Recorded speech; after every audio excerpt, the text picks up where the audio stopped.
लोकशङ्करं शङ्करं शङ्कराचार्यं केशवं बादरायणं सूत्रभाष्यकृतौ वन्दे भगवन्तौ पुनः पुनः। ईश्वरो गुरुरात्मेति मूर्तिभेदविभागिने व्योमवद्व्याप्तदेहाय दक्षिणामूर्तये नमः। गुकारस्त्वन्धकारो वै ऋकारस्त्वनिवर्तकः अन्धकारनिरोधित्वात् गुरुरित्यभिधीयते। सदाशिवसमारम्भां शङ्कराचार्यमध्यमाम् अस्मदाचार्यपर्यन्तां वन्दे गुरुपरम्पराम्। ॐ सहना भवतु सहनौ भुनक्तु सह वीर्यङ्करवावहै तेजस्विनावधीतमस्तु मा विद्विषावहै। ॐ शान्ति शान्ति शान्तिः.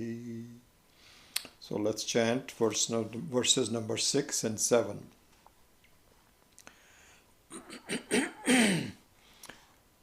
हृत्पुण्डरीकं विरजं विशुद्धं हृत्पुण्डरीकं विरजं विशुद्धं विचिन्त्य मध्ये विशदं विशोकं विचिन्त्य मध्ये विशदं विशोकम् अचिन्त्यमव्यक्तमनन्तरूपम् अचिन्त्यमव्यक्तमनन्तरूपं शिवं प्रशान्तममृतं ब्रह्मयोनिं शिवं प्रशान्तममृतं ब्रह्मयोनिं तमादिमध्यान्तविहीनमेकं तमादिमध्यान्तविहीनमेकं विभुं चिदानन्दं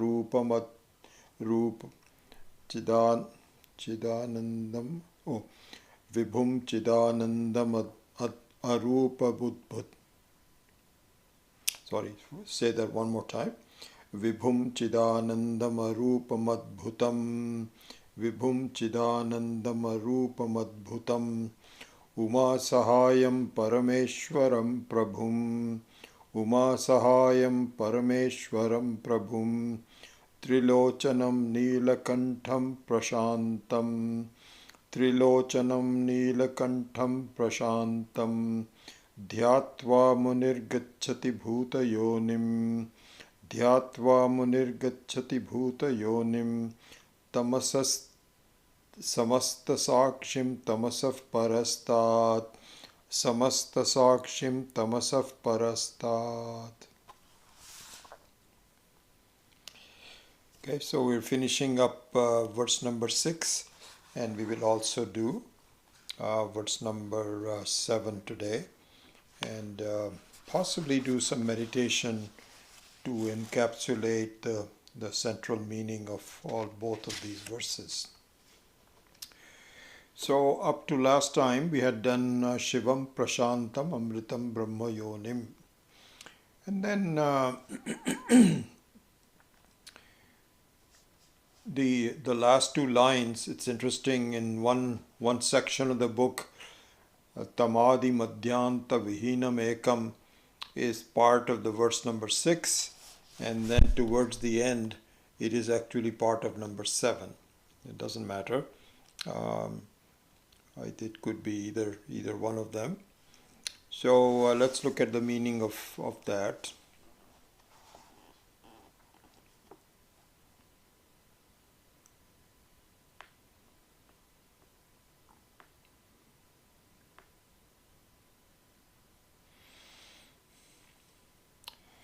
So one thing I was thinking of doing is, if you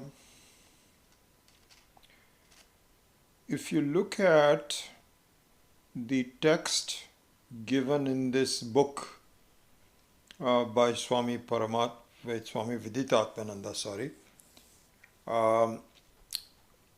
he has taken the approach of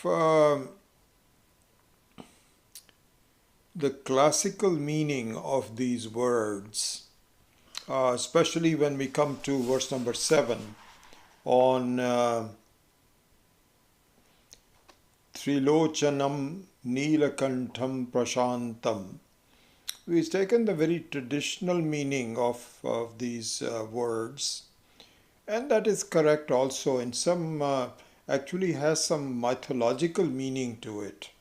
And it's interesting to see there is a connection between mythology and spirituality.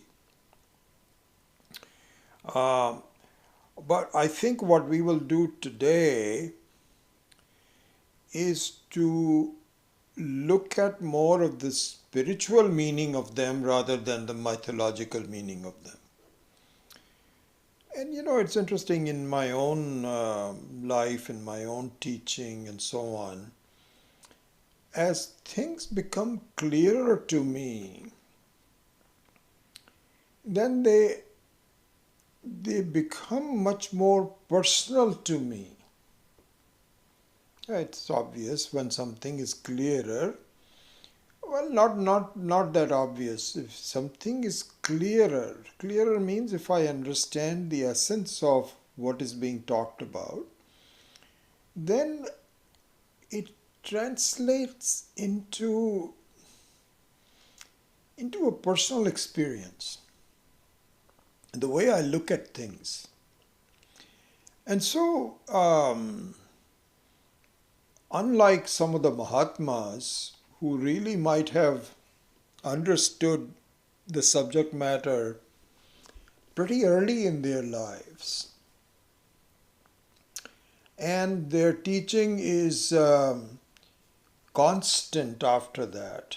It was interesting, if you examine some of the teachings of Swami Dayanandji when he was teaching us back in 1979 to the time when he's teaching in the ashram in 1990, you won't find much difference.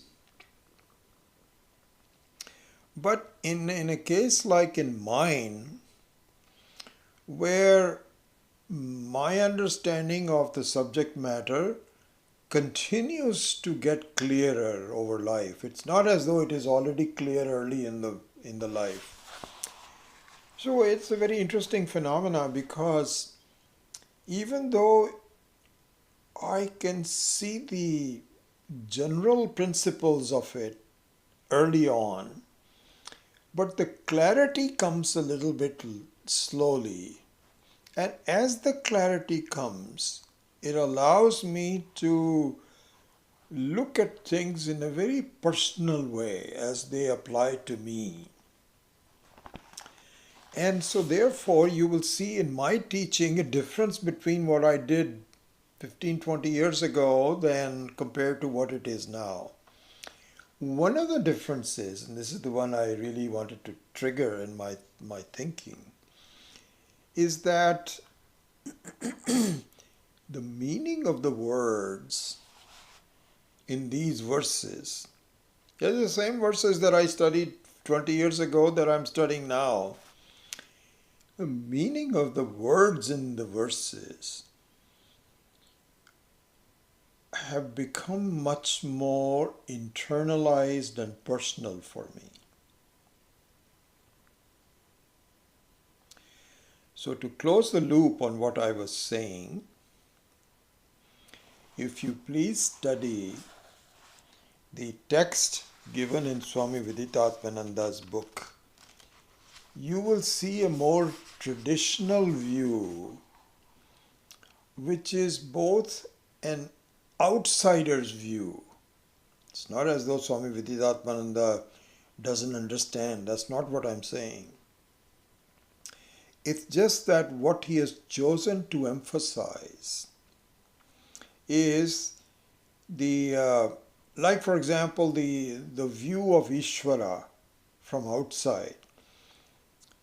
What you will see as we progress today in today's class is a much more personal view as they appeal to me. And I'm just giving you the background, and we come to the words, then we will see that later on. Essentially, I think what happens is, if I can just summarize the general thinking before we get into the into the specifics of it is this. So let me kind of give you an overview of what I'm trying to say. There is no doubt in my mind that a way of looking at God starts at an understanding that God is away from you. This is the starting point. But as one gains clarity, the vision of Ishvara, God, Brahman, Ishvara, Paramatma, the vision of Paramatma, the clarity of the vision of Paramatma only comes when you see Paramatma as your own essential nature. This is the general thing. So another way of looking at it is in technical terms what we call paroksha jnanam and aparoksha jnanam. Paroksha jnanam means one which is away from you, knowledge of something which is away from you. How can we, what do you mean by knowledge of something that is away from you? So, it is kind of like if somebody introduces the vision of a new place. This is about, I think, 3 or 4 years ago. I don't know if you were in this class or not, but there's a bunch of family members that we decided to go to on a cruise to Europe.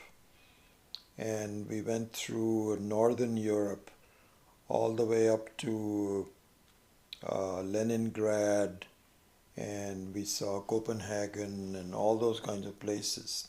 Anyway, that was a cruise that we took 4 years ago, I think it was. And as you know, I don't go on cruises for pleasures per se. It's not as though I don't like it. But if it's an occasion to spend some time with the family members and some very close friends, then I think as a change, I don't mind doing it. And so I don't do it very often. Anyway, all I'm saying is that these days, from there, we get tons of brochures for other cruises around the world.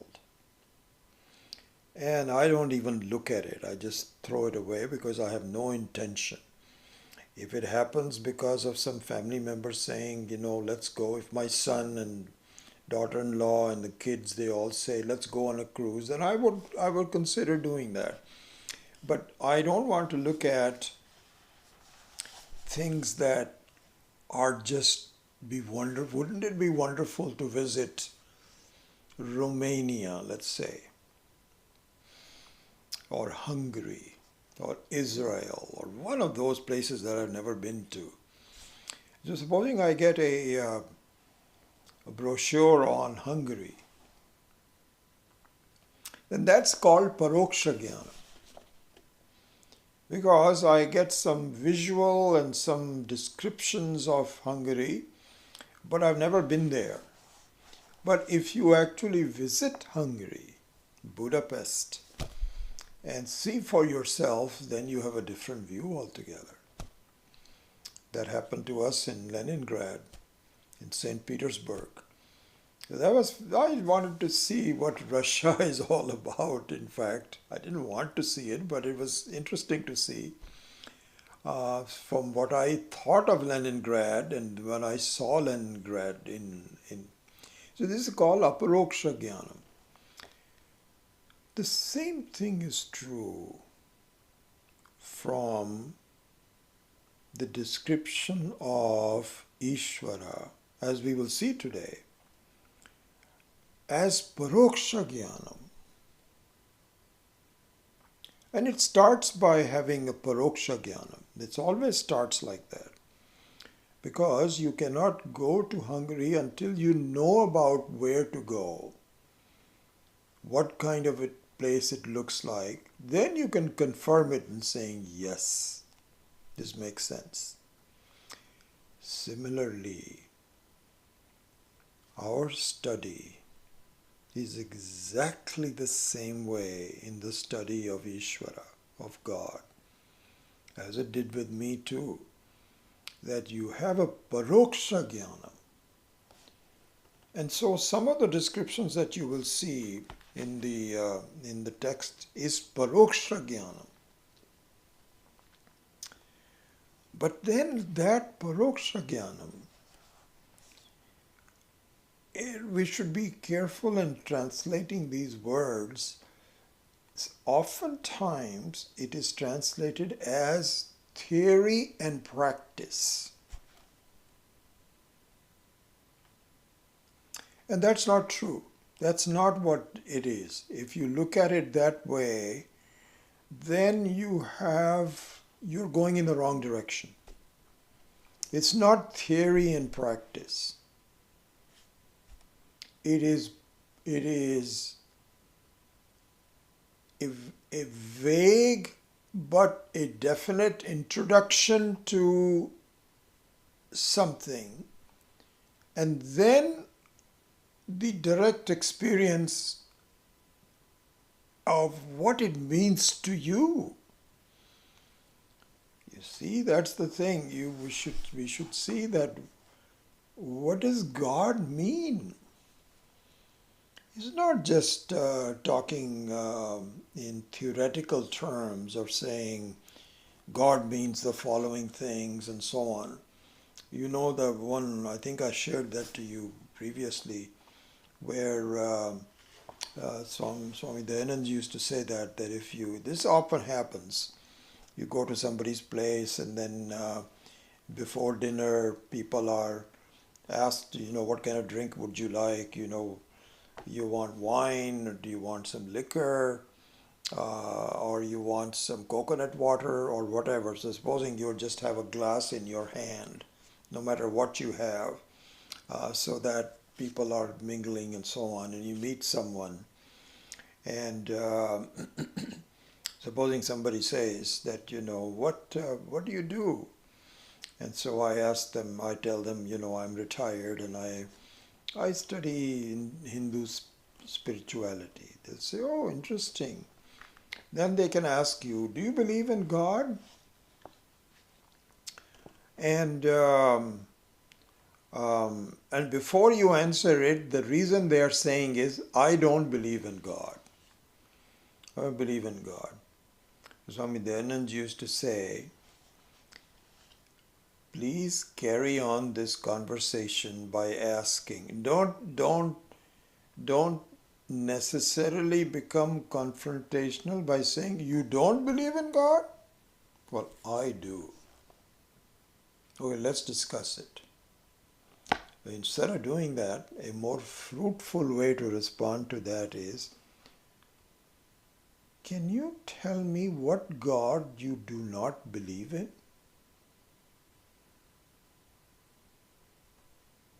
And then the other person was saying, I don't believe in God because there is so much problems in life and people get killed out of no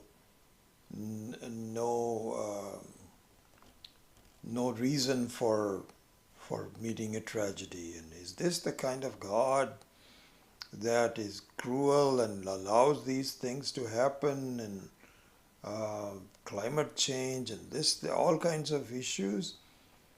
I don't believe in that God. So you can say, I agree with you. I don't believe in that kind of a God either. And then leave it at that. Because that is the truth. It's not the God that is in your vision. So what they're saying is that you need to have a very clear vision of what is it that you're looking for. So this is called Paroksha Jnana.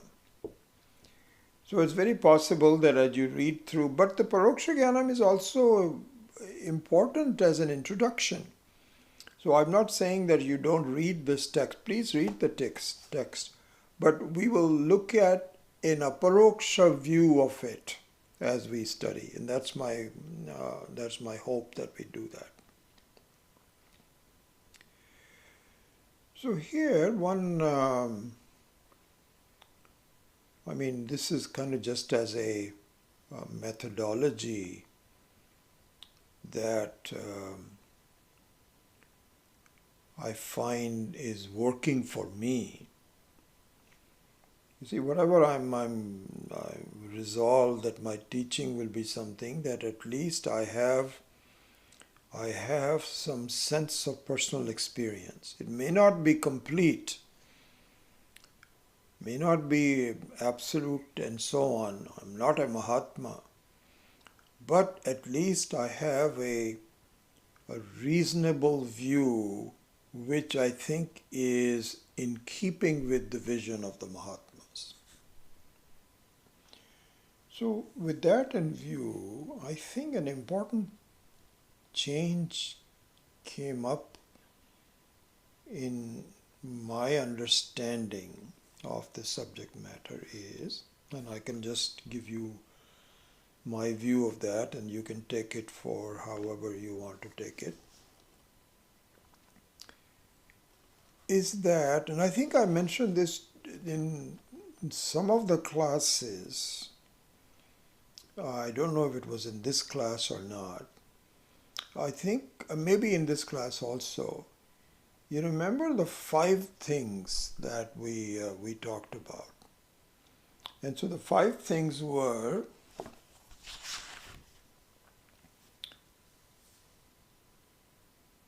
the swarupa of the world, swarupa of, you can call it God, or you can talk in your terms also as Jivatma or Paramatma, either one. But if you look at the very essence of the cosmos, there are 5 things that we should be aware of. And so the 5 things are, and by the way, we studied this very much in the Drikdrishya Viveka. Asti bhati priyam nama rupam chaiti amsha panchakam adya rupam brahma rupam jagat rupam tatodvayam. This was the verse. I don't remember the verse number, but this was a verse from Drikdrishya Viveka. Asti bhati priyam nama rupam ichi amsha panchakam. So 5 things they talked about it. This is the nature of the cosmos. 5 things are, 3 of them are essential. Essential meaning that is the swarupa of the cosmos. Asti bhati priyam. Sat chit ananda.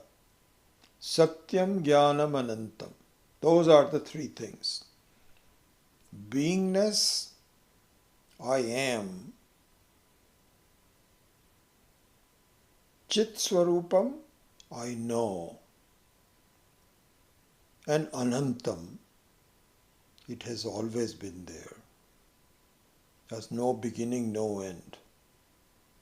This is the Swarupam. Then the 2 others are, you can either say Nama Rupa, name and form. Another way of looking at that, a better way I think looking at that, is called Bandhanam and Moksha. Satyam Jnanam Anantam, Bandhanam and Moksha. So the two others are, if you don't know that the essence of the cosmos is Satyam Jnanam Anantam, then that causes problems for you. Bandhanam means a limitation. Limitations are always a problem. Always a problem. It's from the very beginning, people want unlimited things. This new granddaughter that I have, a 10-month-old baby, first she could not crawl at all. She could just not even move from one place to the other. This is how the growth is. Then she discovered she's now sitting up and she's crawling. She is not walking yet. But do you know what? She wants to crawl now because that is freedom. If you hold her back, she doesn't like it. She says, leave me alone, I want to crawl. Any bandhanam is not, any kind of limitation is not really pleasant. You know, you can theorize it by, for example, supposing you're sitting in a room and listening to something very pleasant and everything is fine. You have a cup of coffee in your hands and you're taking notes and so on in the room, and there are several people. Supposing somebody comes in and says, I just want to let you know that you cannot leave this room. Everybody keeps sitting here and you cannot leave this room. Do you know what will happen all of a sudden in your mind? You would want to get up and leave right away.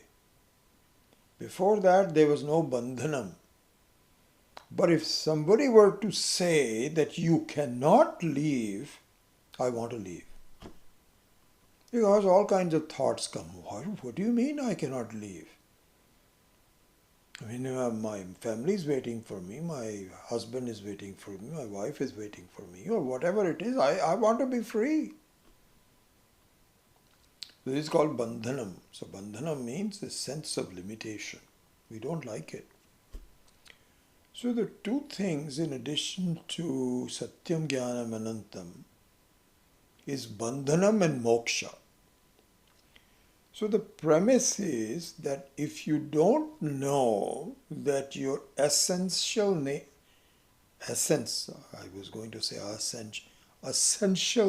is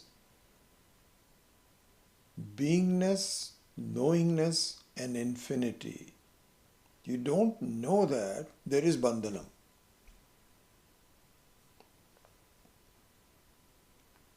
And the bandhanam is a little bit more, sense of limitation is not quite as suffocating.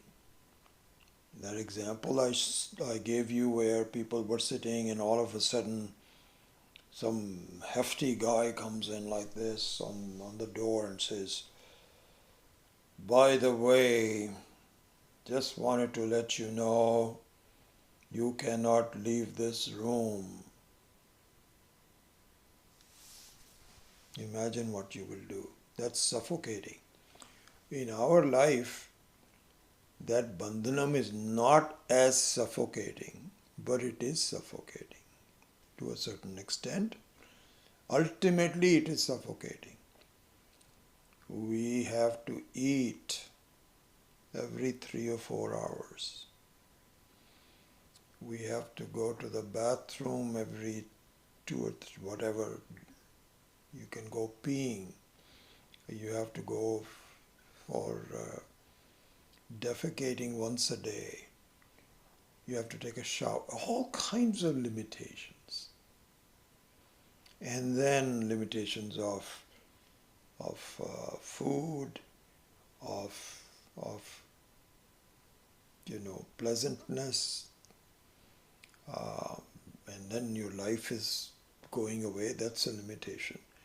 So even though it's a limitation, but I don't realize it's a limitation until I think about it. This is bandhana. So the premise is, this is an important premise to understand. The premise is that if you don't know your reality, it's a limitation.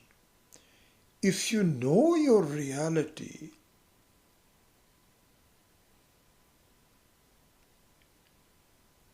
there is no possibility of bandhanam. See, that's the opposite of bandhanam.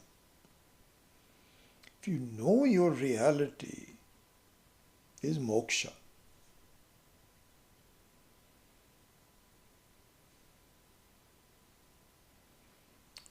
You can see that supposing you are the space, akasha. If you don't know you are the akasha, then you are enclosed in various rooms and it's bandhanam. Then if you know your akasha, you are akasha, space, then nothing encloses you. That understanding is totally opposite to what it was. In the first case, everything encloses you. Every room encloses you. In the other one, you enclose the room, but the room doesn't enclose you. It's called moksha. So these are the 5 things that we should really, I suggest that you please think about it, because it really, once I could grasp the simplicity and structure of this, my life has really changed. So what it really means is, and this is where you bring God into the picture. This is an important part of bringing God into the picture, because you cannot think of yourself as being so independent from the world. So you have to bring God into the picture, that God is independent of the world.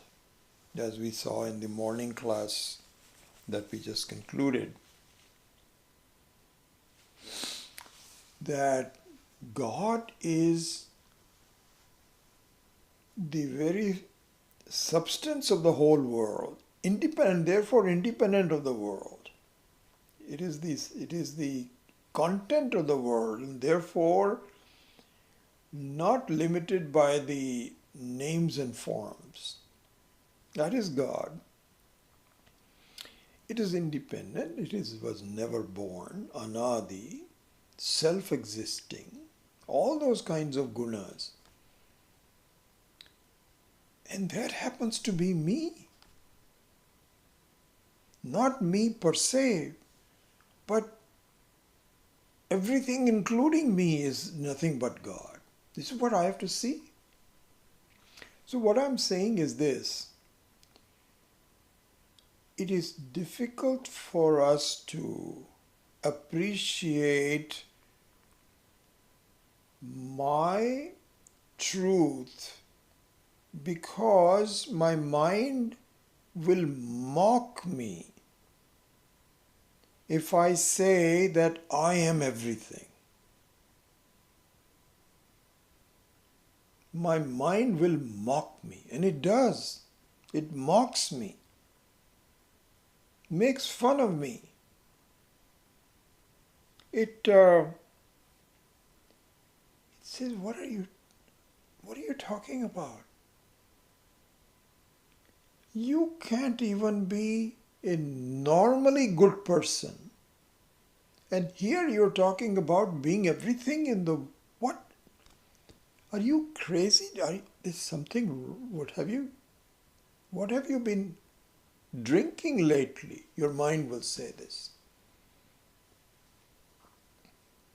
So here's the thing that I'm talking about. Without bringing God into the picture, it is virtually impossible for you to get rid of your inhibitions.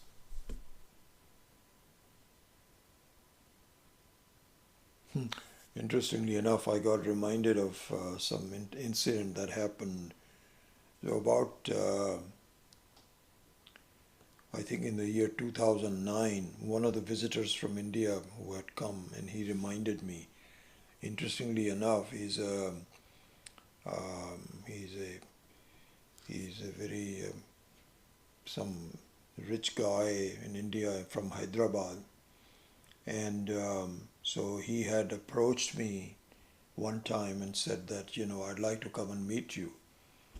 So I said, how did he know about this? And up to this day, it was a mystery for me. Then I found out just the other day, this happened 2 weeks ago, he, through a common friend, said that I'm visiting the Bay Area and I'd like to meet Vijay Kapoor.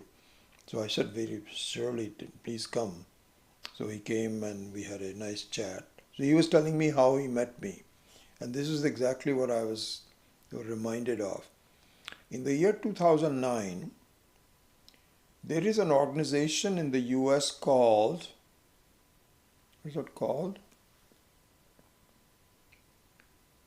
It's called Non-Duality. Non-duality something. Non-duality organization or non-duality something. But the words are non-duality. Okay, Advaita. Advaita is the Sanskrit for it, non-duality. So there was another student of Swami Dayanandji, Radha. She had some students in Berkeley, and she had spoken at this conference sometime prior to it. And she says, I don't have the time this year. I wonder if Vijay Kapoor can give a talk. So her student approached me, and I said, it sounds interesting. And these are the people who are really interested in this. And so I'll be happy to do so. And so what happened was that then they got I didn't realize how organized they were and what a big thing it was. So they said, as part of that, we are going to send out a brochure with descriptions of all the talkers, all the people who talked. And can you please give a bio, describe what you do, and also select a topic that you want to talk about. And so I think I had talked about traditional Vedanta. Vedanta as it is taught by traditional teachers. That was the topic. So they said, fine, that will be wonderful. That fits in very nicely. Please come and talk. So this is in 2009. And I went to this conference in Marin County, somewhere in near San Rafael. They had a huge hall and so on and so forth, lots of different, and there were hundreds of people there. And then I was given time to talk from 3 to 4, and then there was press people that came and interviewed me. Somebody said we'd like to videotape. They videotaped the talk. All of that happened and they got published and so on. This is where this gentleman saw me and said, yeah, there's somebody who's talking about traditional Vedanta and I want to know that person. That's how he came to know me. Anyway, all of this is the background, almost like doesn't matter what I was going to say. What I found was that in this conference, so what happened was that it's a 2-day conference and I attended a one full day. I could not attend both the days. I attended a full day, but I got a good cross-section of what was happening. In addition to my own talk, I also attended others' talks. And then there were interviews and discussions and breakout sessions and all those kinds of things were happening. One very interesting thing dawned on me as I am progressing through the day, which is this: not a single reference to God,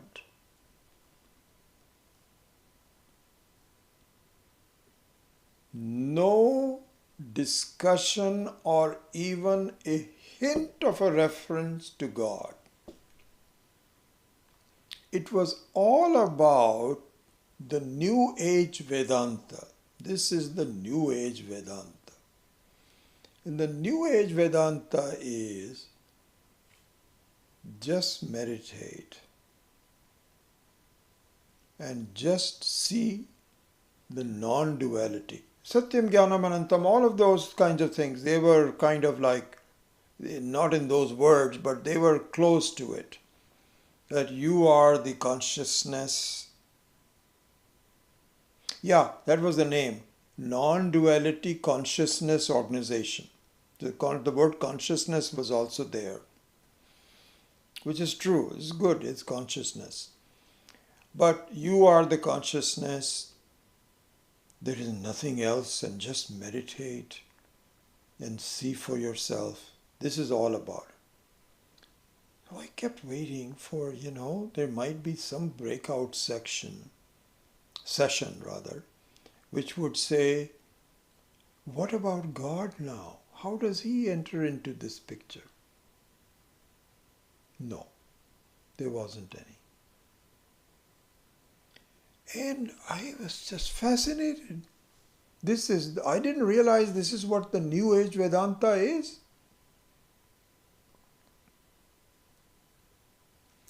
And I believe I talked about, God in my 1 hour talk. I can't even remember what I talked about it, but I must have. And so at the end of that, the organizer said, your talk was very well attended and very well appreciated. And we would like you to come back. And we would really like to get to know you. I made a decision. I will have nothing to do with them. We're going the wrong direction. So here's what I'm saying. I haven't even started talking about this verse yet. I'm just giving you a general feeling for it, but an important one. Your mind will mock you. I guarantee you that. Because I have lived a life, I have gone through the whole thing.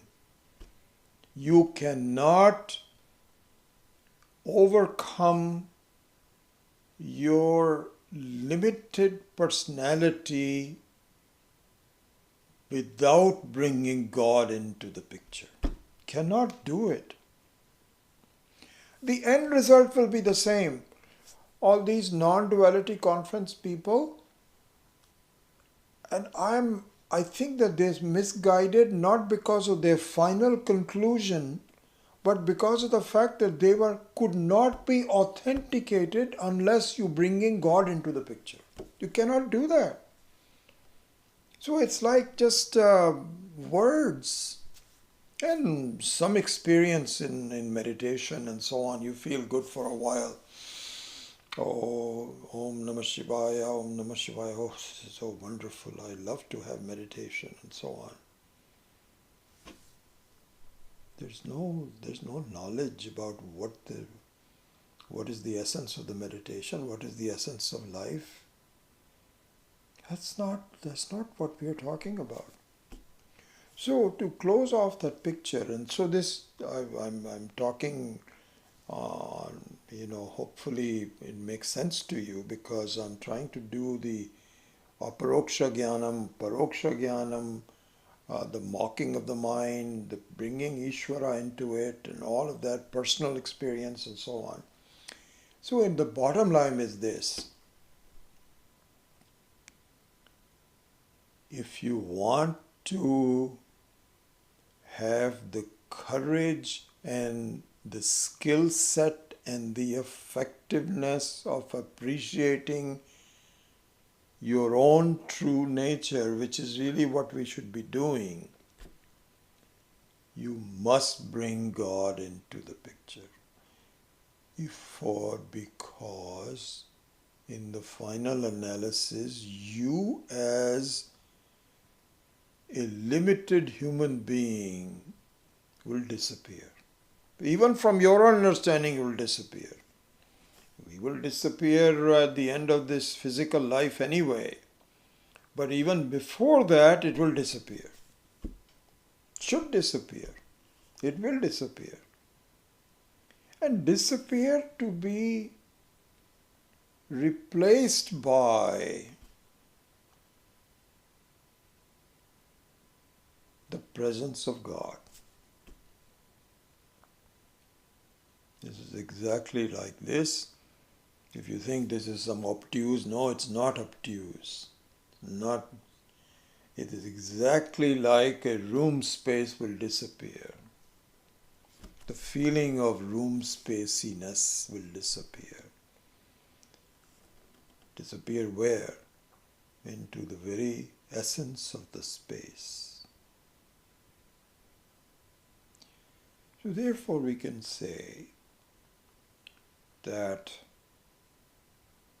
if you wanted to have the courage and the wisdom and the effectiveness and the skill set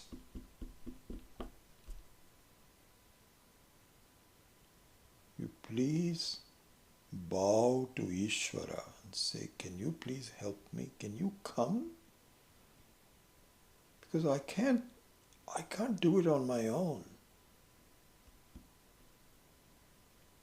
And the end result will be the same as you wanted to do it, like the non-dual conference wanted to do it. But this time it is for real. It's not make-believe. This is what needs to happen. So therefore, as we will briefly visit this, and we've been doing this in this verse number 6, all the ones. It's nothing new. But all I'm saying is that perhaps you get a paroksha jnanam in reading some of the... Swamiji has done really both aparoksha and paroksha, but the outside view of Ishvara, especially the verse number 7, Uma Sahayam, etc., as we will see, appears to be God to be outside. Ultimately, you have to see it inside. And the possibility of, you see, this is what I'm saying, that your mind will mock you because you don't have the ability yet. But you can accept it in God. Accept what in God? Like, for example, all the things we talked about.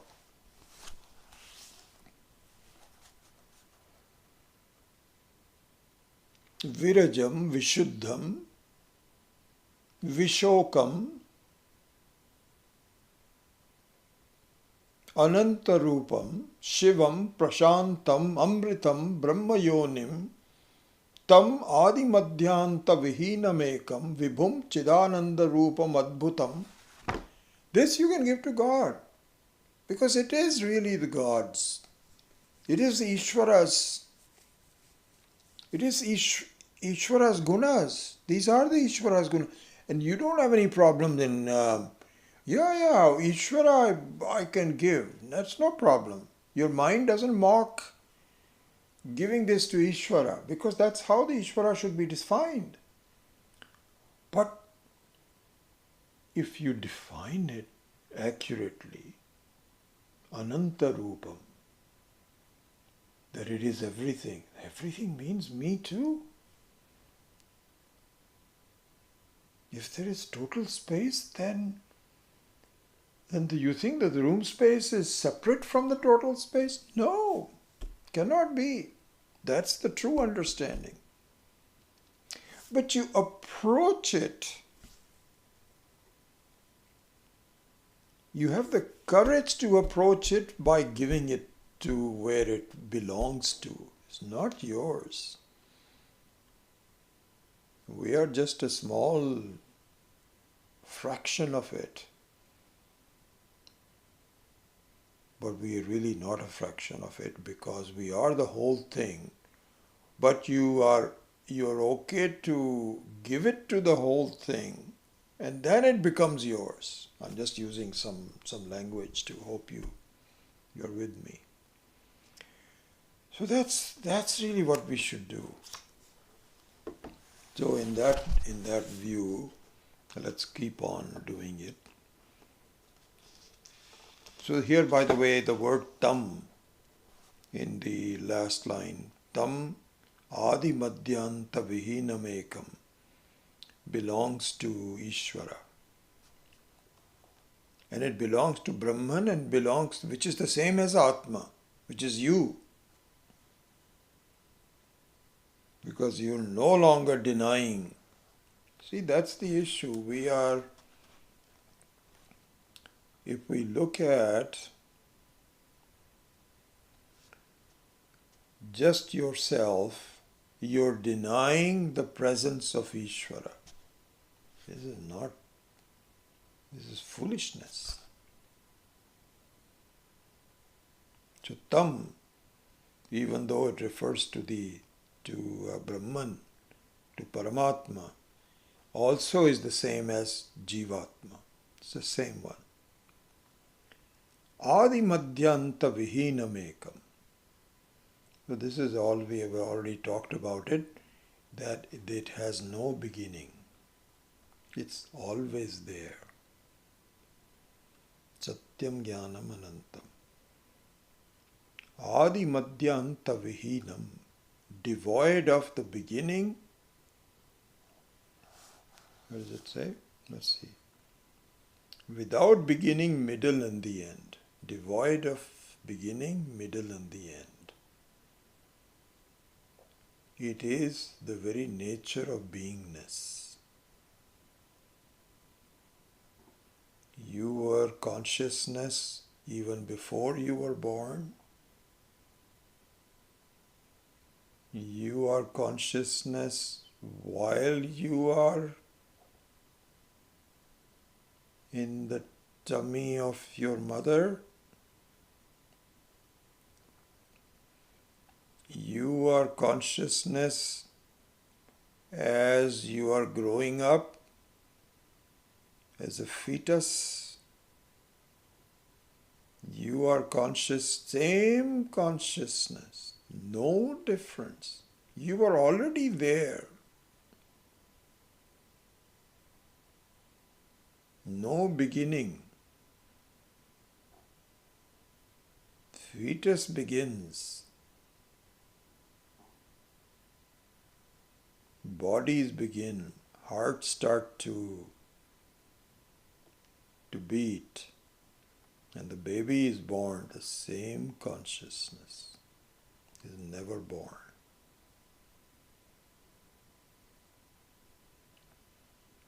Consciousness is in and through everything. So, adi madhyanta vihinamekam. And there is nothing like that. There is no place where consciousness is not. And there is only one. This is ekam. Ekam here means, this is Kaivalam. That's the name of the Upanishad we are studying. Kaivalyam. Kaivalasya bhavam. Kaivalyam. So look at the Sanskrit etymology of it. Kaivalasya bhavam kaivalyam. Ekam. So, Purnam. All these words. Kaivalasya bhavam means what? Kaivala means the only one. The one and only.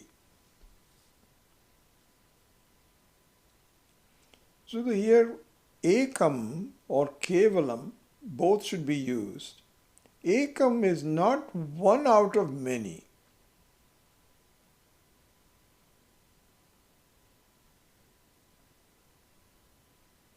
His word ekam is a very interesting one.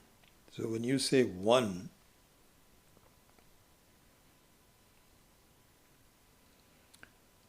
that means there could be two or three. So you can take a dualistic view of that. You can say,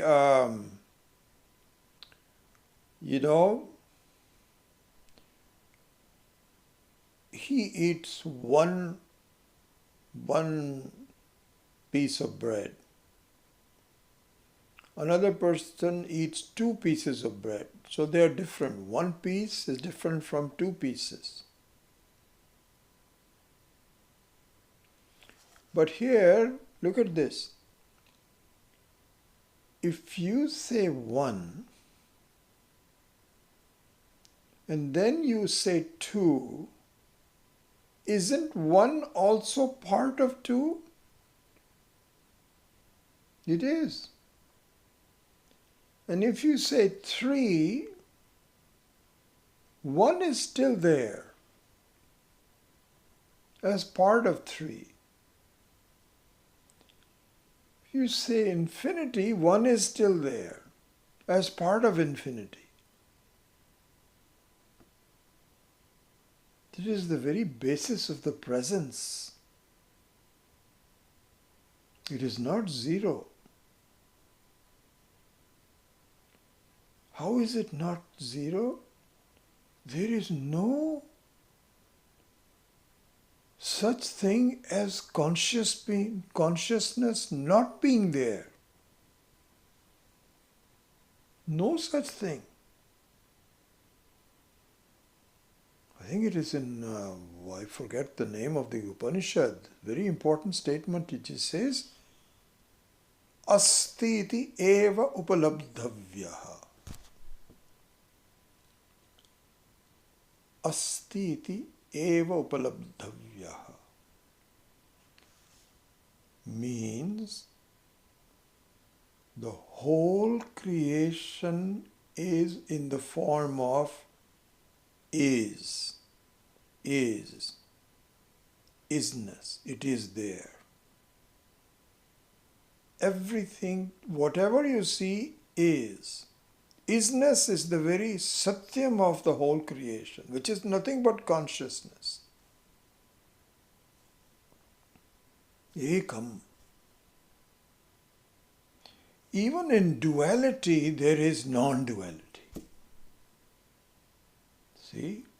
Even in duality. So in two, there is one included in it. But you just look at it as dual. You say, no, I don't want one, I want two. That means that you reject the one, but you go for two. But when you go for two, the one is already included in it. Also, you can say, okay, all right, fine. So really non-duality is not the absence of duality, but it's inclusive of duality. That needs to be understood.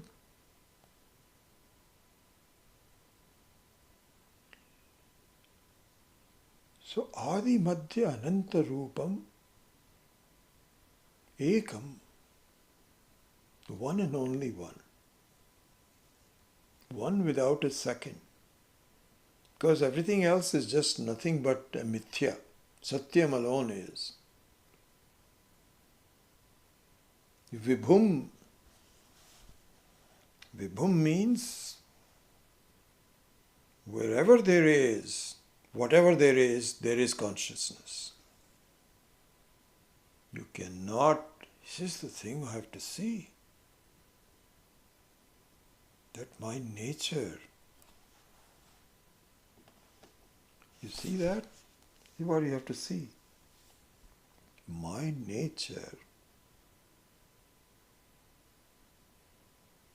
is Vibhum. My nature is Ekam. My nature is Adi Madhya Anantarupam. Antarupam. Antavihinam. That I am always there. I have a wrong view of myself. If I view myself as only here now, I am here, I am only now, this is a wrong view. Exactly like a room space has view. This is the room space view. I am just this room space. And in that definition, you also you give equal importance to the walls, the shape of the room. That's what my personality is. Yes, I'm space, but I'm also enclosed space. This is my view. I am here now at this point. You don't realize wherever you are, you are. You see, you are. Doesn't matter where you are. You are. I am. Isn't that I amness? Does it ever go? Just because you are looking at it in a very specific way, I am here, not here, doesn't mean that I amness disappears at any time, is compromised in any way. It's just myopia. I am just myopic. That's it.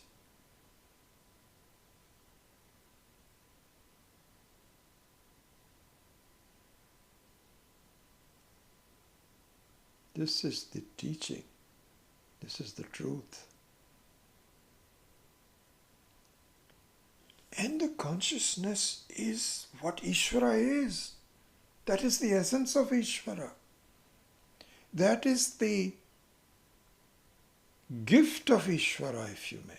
That is Ishvara's gift to me. That is the gift of the space to the room space.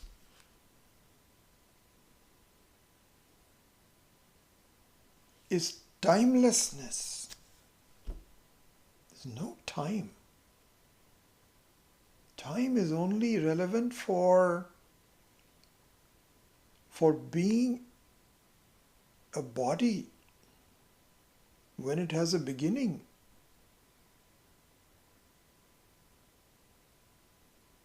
This needs to be understood. And if I do, it is moksha, not bandhanam anymore. It's just a way of looking at it myself.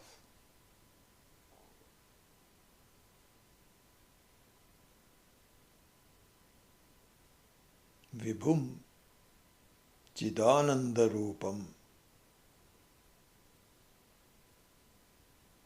We'll come back to Chidananda Rupam later on. Adbhutam.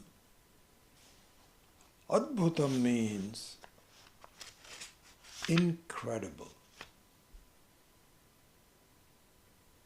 Hard to believe.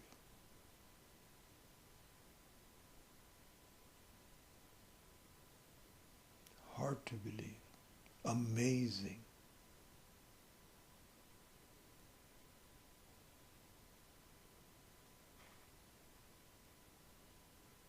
Truly amazing. We sometimes make things everything is amazing, amazing. We trivialize it.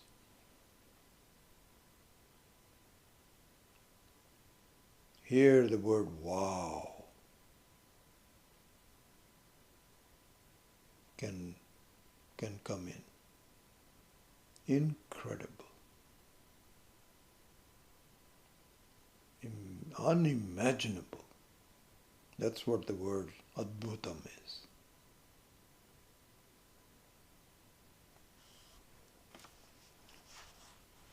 So now let's go on to verse number 7.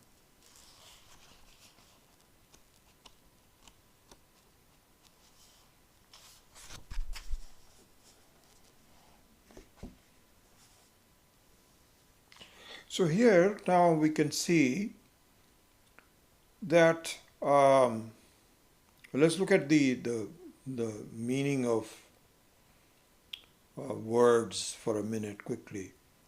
Uma Sahayam, one who is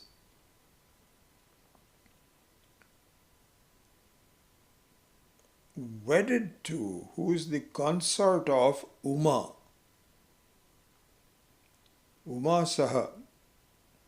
Uma, along with Uma is called Uma Saha. Uma Sahayam. The one who is along with Uma. And we will discuss that in a minute. Parameshwaram. Parameshwaram. So here, this is the verse.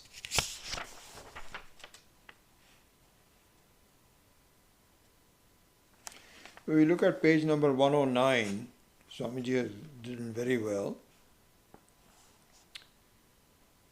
The sixth mantra he gives in this last paragraph on page number 109.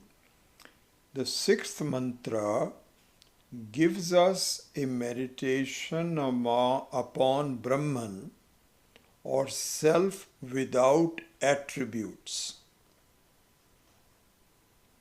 Self without attributes is called Nirguna Brahman.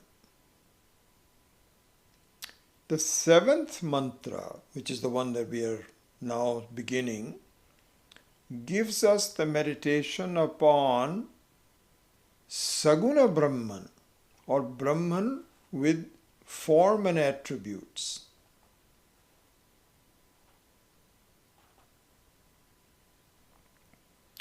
And he correctly points out in the next sentence, since the mind is always accustomed to dwelling in the realm of names and forms and attributes, therefore meditation upon the formless may not be easy at first. Absolutely true. This is why the Vedic culture gives us many names and forms which become a stepping stone for ultimately seeing that which is beyond names and forms. Very well stated. Beautiful. So this is exactly why the Hindus get criticized, that you have so many gods and idols and so on and so forth. They don't realize, people who criticize may not know that we are really not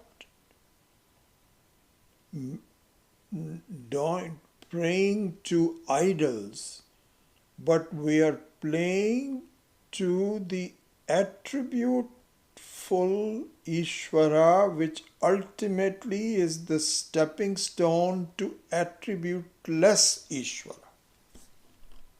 This is what happens. So this is just on the way. We don't stop there. Ultimately, it has to be the very essence of the thing. You can enjoy this is exactly what, for example, the water. The water has some attributes of flowing, and flowing at such force that it can make electricity. And with such force that it can inundate in a tsunami. It has a lot of force, lot of attributes. If you want to talk about the attributes of water, then you have lots of attributes. But there is water without attributes. Just the very H2O, formless, relatively speaking. There also it has some form. So the attributes is just an intermediate step. So here the attributes are being given. Uma Sahayam, the one which is a consort of the very power to create. So Uma here is Shakti. Parameshwaram, the all-powerful, the top boss. Prabhum, again powerful. Trilochanam, the three-eyed. Neelakantham, the one with the blue neck. Prashantam, tranquil. Then the last two lines, Dhyatva munirgacchati bhutayonim samasta sakshim tamasaf parastat, is the end of both number 6 and 7 together. And it gives the phalam, the benefit of meditation. So now let's look at the entire sentence from start to finish, as I'm just reading Swamiji's English translation. Meditating upon the consort of Uma, which is Lord Shiva, the highest Lord, the powerful, the three-eyed, the blue-necked and ever tranquil, the contemplative sage reaches him who is the source of all beings, the witness of all, and who is beyond all darkness of ignorance. So this is the word for word meaning of the words of the number 7. And so it talks about the Brahman or Ishvara with the attributes. And I think what we will do now, we have ran out of time pretty much in this class, but what I would like to do is, in the next class,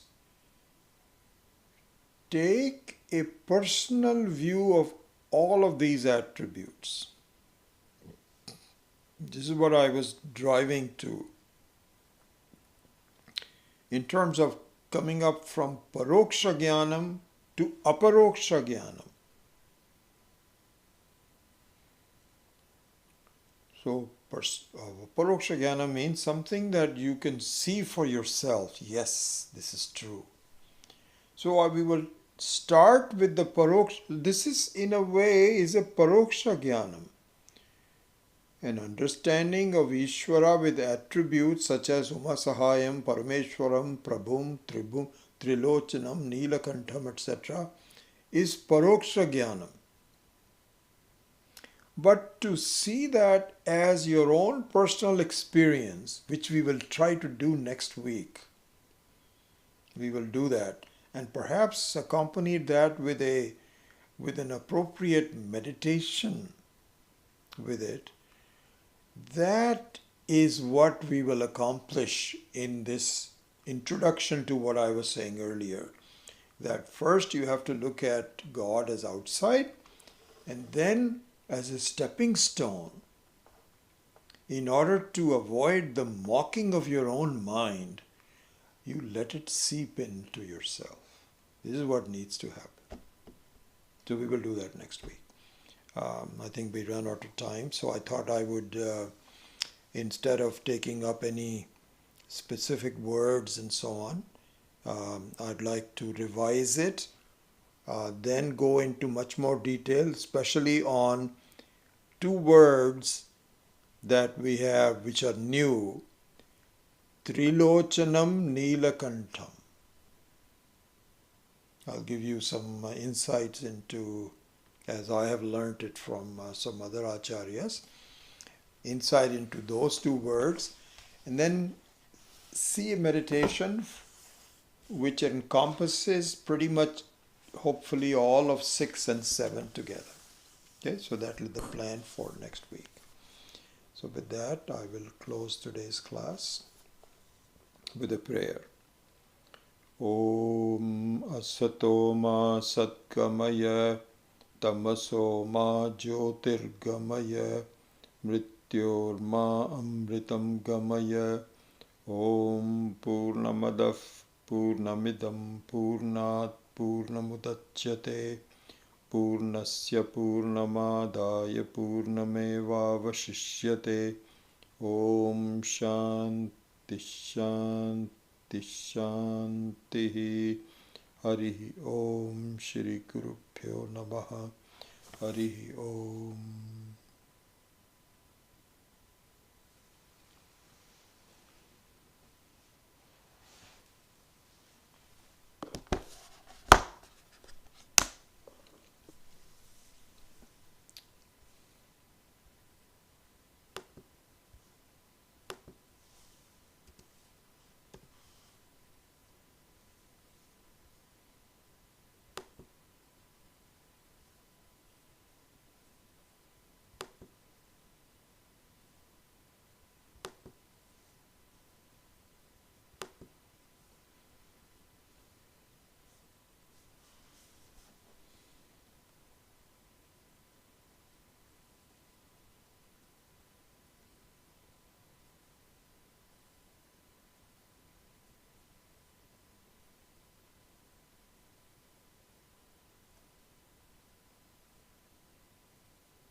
So nice to see you all. Wonderful.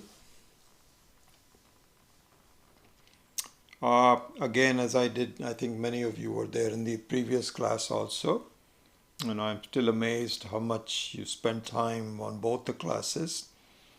As I reminded, we have a Zoom satsang tomorrow at 9 a.m. in the morning. And so if you can, please join. Again, what I said earlier was that it's not necessary that you only come in if you have questions. Just come in to listen to others and to get to know each other a little bit. And I'm looking forward to my getting to seeing you and getting reacquainted with you. So please join in the Zoom satsang tomorrow. Okay. All right. If there's no questions, then I will take your leave. Hari Om.